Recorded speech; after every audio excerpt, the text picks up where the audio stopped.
Hey Em, I interrupt your bath time for some book reading about mice. You like mice? Juicy. Huh? Smell your feet. Okay. Are you gonna have your tail in the picture? Alright. Oh yeah, it's got mice. Sniff them. Sniff them. Oh, not mice you can eat. Sorry about that.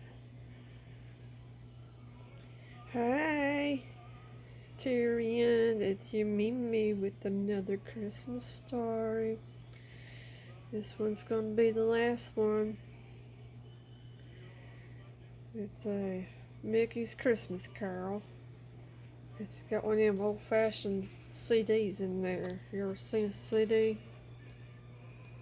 It's what old folk used to listen to music on.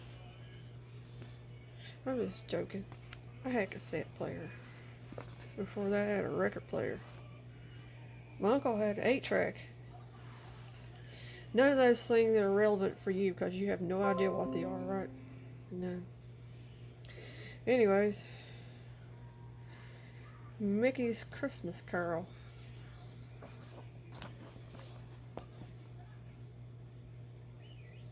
Let's see what it says. Maybe I should tilt it up a little bit so I don't get the glare. One snowy winter day inside Marjorie Ebenezer Scrooge counting house, a cold and weary Bob Cratchit looked up from his ledgers. "Mr. Scrooge, tomorrow's Christmas, and I was wondering if I could have half a day off." "Well, I suppose so, but I'll dock you half a day pay." Scrooge flipped through his account book gleefully. "Money, money, money." Suddenly there was a knock at the door.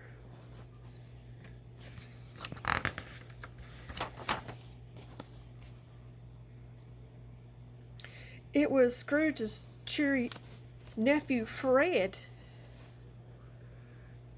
"Merry Christmas, Uncle Scrooge." "By humbug, 'tis a work day, you know." "Oh, come on. I've come to invite you to Christmas dinner." "Oh, I suppose you're going to have a plump goose with chestnut dressing?" "Well, yes."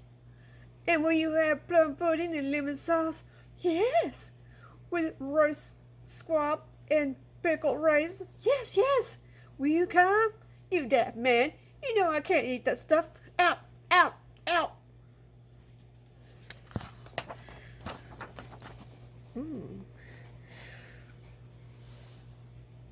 I think he kicked him out. He's kind of violent, ain't he?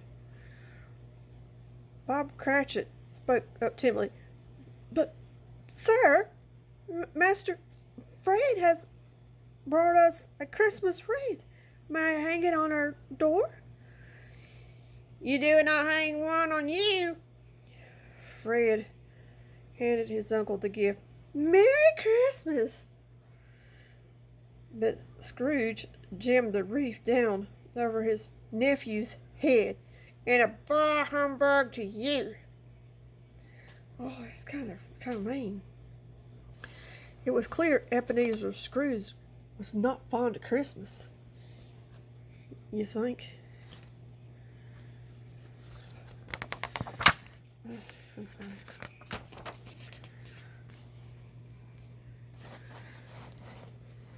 Once again, Scrooge returned to his ledger, mumbling over money. Then there was another knock at the door.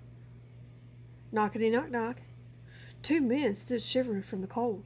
"Sir, we are soliciting funds for the indigent and destitute." "For the what?" "We're collecting money for the poor." Scrooge smiled, jingled the coins in his pocket. "Well, you realize if I give money to the poor, then they won't be poor anymore, will they? And if not poor anymore, then you won't have to raise money from them anymore." They're kind of confused. I am too. It's kind of mean. "Well, I suppose. And if you don't have to raise money for them anymore, then you would be put out of a job." Please, gentlemen, don't ask me to put you out of a job, not on Christmas Eve. Oh, we wouldn't do that, Mr. Scrooge. All right, both of you, out, out. Scrooge chased the men out into the snow and slammed the door. What's the world coming to, Cratchit? You work all your life to get money, and people want you to give it away. What do you think Bob Cratchit's going to say? Ooh. After closing time, Scrooge walked through the crowded streets, taking no notice of the merry people rushing home to their loved ones. When he arrived at his gloomy house, the door knocker took on the face of his late partner, Jacob Marley. Scrooge touched the knocker. Whoa! Scrooge stumbled back. No, that can't be. Door knockers can't speak. It's simply a figment of my imagination. Or a figmentation of my faggin. Horrified, Scrooge rushed upstairs to his bedroom, bolted the door behind him.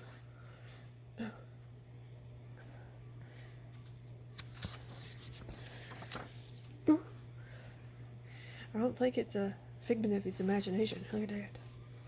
But the ghost of Jacob Marley passed right through the door, dragging his heavy chains. A cold chill ran through Scrooge's body. His teeth began to chatter. His knees began to knock. His eyes popped. Marley blinked.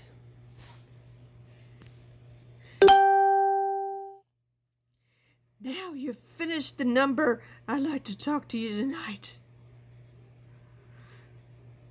Tonight you were visited by 3 spirits or ghosts. Listen to them. Do what they say, or your chains will be heavier than mine. Then Marley quickly left. Ooh, there's a party. Looks like Scrooge is outside with a... We know that's Jiminy Cricket. Let's see what it says though. Okay. They stopped outside a familiar window. Scrooge saw a vision of himself as a younger man dancing at a party.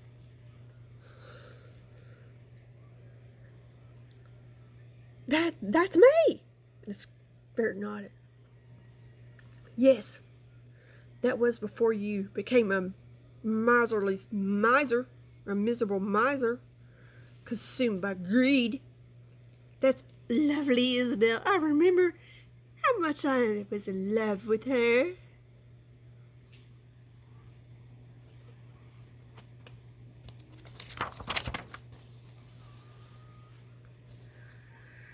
With a snap of his fingers, the ghost of Christmas past brought them to Scrooge's old counting house. Young Scrooge was busy fiddling with his books as Isabel meekly approached his desk. 9,972. Ebenezer, for years I've had this honeymoon cottage. Ebenezer, I've been waiting for you to keep your promise to marry me. Now, I must know, have you made your decision? What do you think's gonna happen? I have.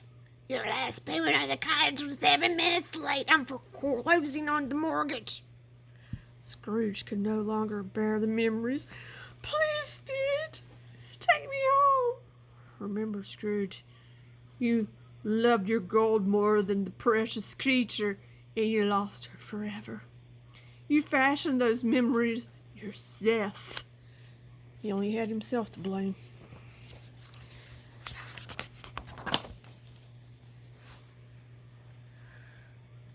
In a flash, Scrooge was back in his cold bed. He had just convinced himself the whole thing was nothing but a nightmare, when a huge shadow fell across the bed, revealing a giant of a man.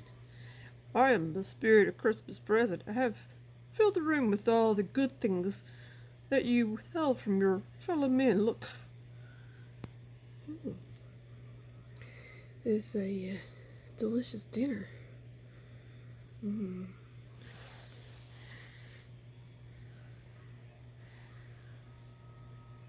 Scrooge's beady eyes glistened at all manner of exotic foods spilled out in horn plenty, suckling pigs, fruitcakes, mince pies, and a prune Danish to go. But when Scrooge reached out for the corned beef and rye, the giant stopped him. "We have no time for that now. We have a long way to travel, and we must fly. Take hold of my robe. Oh, not back there unless you want to. Fly, tourist."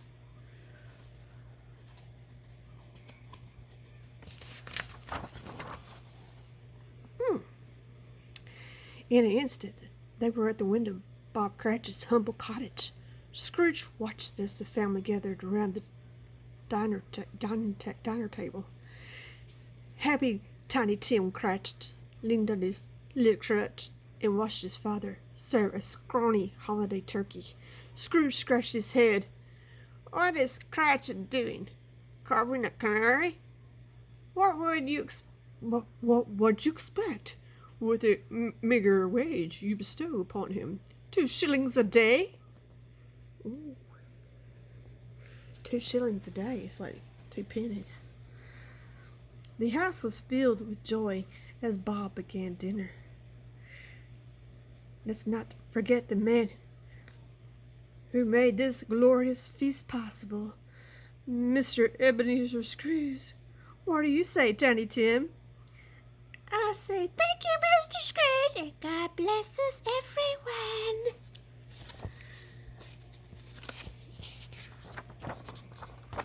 everyone. Uh-oh.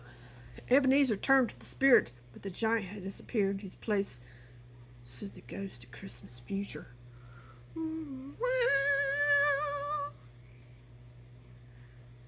Shrouded in black robes, the scene changed, and the Cratchit cottage now looked sad and dreary. As Scrooge looked in the future, he saw the chair on Bob's left was empty. Tommy Jim was gone. Oh gosh, he must have passed away. It's horrible. Scrooge shuddered. Spirit of the future, what does this mean? No, I don't want it to be.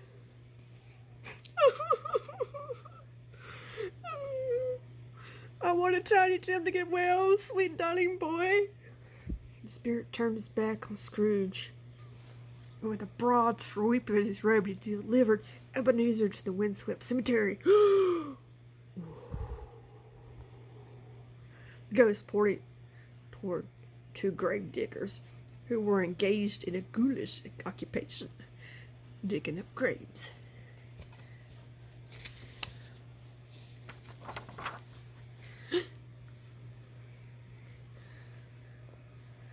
One of the grave diggers tossed a last shovelful of dirt. "That does it. Tap it down tight, Charlie. You know, Harold, I never saw a funeral like this one." Right. There was nobody about, no mourners, no friends. No one shed a tear or bid him farewell. Scrooge stepped closer. "Spirit, whose lonely grave is this?" "Why, yours, Ebenezer, the richest man in the cemetery."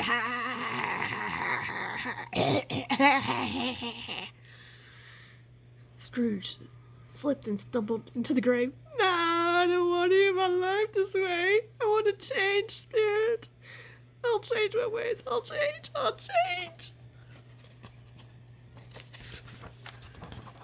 Oh. Suddenly, Scrooge woke up. "I'm back in my old bed. It must be. It's Christmas morning. Yes, I can be a new man. I will honor Christmas in my heart and keep it all year." Willie, though, that was a sudden change. Do you believe that somebody's character can change that quickly? Overnight. He flung open the window and shouted to the street with joy, "Merry Christmas, everyone! What a glorious Christmas morning!" By chance, Scrooge noticed the 2 men had been collecting for the poor. He dug in his bag of coins. Well, bless me. Good morning, gentlemen. I have something for you. Here you are, 100 gold pieces and not a penny more. The two could hardly believe their eyes. Oh, thank you, Mr. Scrooge, and a Merry Christmas to you. They're so confused. Wouldn't you be?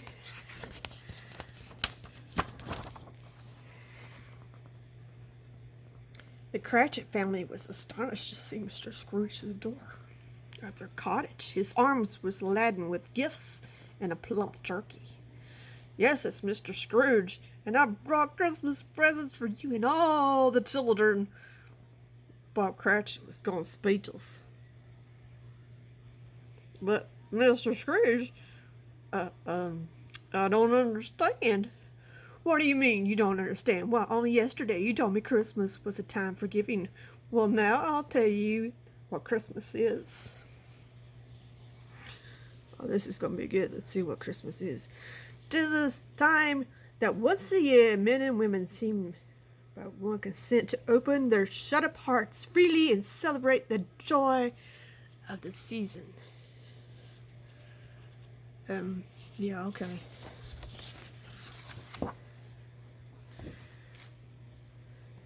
Scrooge had learned a lesson that he would never forget.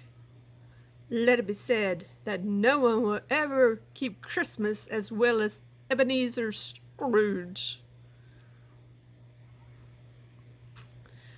Well,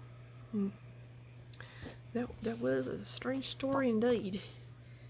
What do you think? You think that was believable? Yeah, I'm having a hard time with that. Let's see what Em thinks. What do you think, Em? She can't believe in that either.